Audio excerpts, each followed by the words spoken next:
Guys, for today's video, mangmumukbang tayo ng lechon. Birthday kasi ng lola ko eh. 96th birthday na nga niya. Ang galing ng lolo ko. 4 years na lang, 100 na siya. Habang busy nga sila sa kakasikaro sa mga bisita ng lola ko. Eto, si daddy binigyan ako ng pato ng lechon. May mga balat-balat pa to, kaya ito sinasagpang ko. Medyo mahirap nga lang siya kagatin kasi nakadikit yung balat dun sa buto. Pero kerito, tingnan nyo naman, nakakuha pa akong sarap. Kung itatanong nyo kung bakit para tong binabanatan ko sa video na to. Kasi guys, medyo na-late kami ng punta sa birthday ng lola ko. Si daddy kasi hindi ako ginising. Alam naman niya na may lechon. Hay naku daddy, napaka-weak person mo talaga. Sa susunod, kay mami na lang ako magpapagising kapag alam kong may mga ganitong okasyon para hindi tayo nalilate.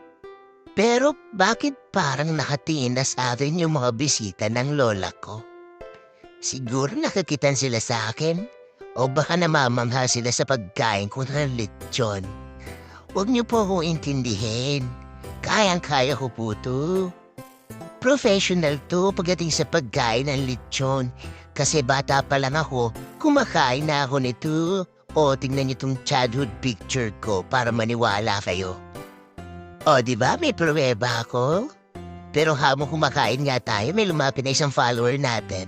Hi! Gusto mo i-shoutout kita sa susunod na video ko? Pero sa isang kondisyon, ikuha mo pa ako ng lechon. Okay guys, pero parang nag-iiba na yung pakiramdam ko. Parang medyo umiikot yung paningin ko, mami. Yung pakiramdam na parang nakasakay ka sa Ferris wheel. Umiikot lahat sila. Tapos mami, yung batok ko parang nanamapal na. Parang batok na ng elepante yung pakiramdam ko. Ano ba to? Ganito ba yung nararamdaman ng high blood?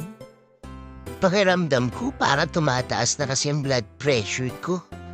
Ang lakas pala maka-high blood itong lechon. Pero ang sarap kasi. Ang hirap itigil ng pagkain. Mami, baka meron sila dyan pang BP? Hiram mo ko? Kung wala naman, tara, halika muna sa butika, bili mo ako ng losartan. Yun kasi yung gamot ni Lola sa high blood niya. Kahit kalahati na makainom. Ay, alam ko na. Ibili mo na lang ako ng pineapple juice. Oo, kasi nakakababa daw ng blood pressure yun. Yun, pwede na yun para makarami pa ako nitong lechon. Ang sarap eh. Kung wala talaga, mami, di pumunta na tayo sa exciting part. Oo, ilabas mo na yung secret weapon natin. Yung lagi natin dala kapag pumupunta tayo sa mga handaan. Oo, yung plastic na puti.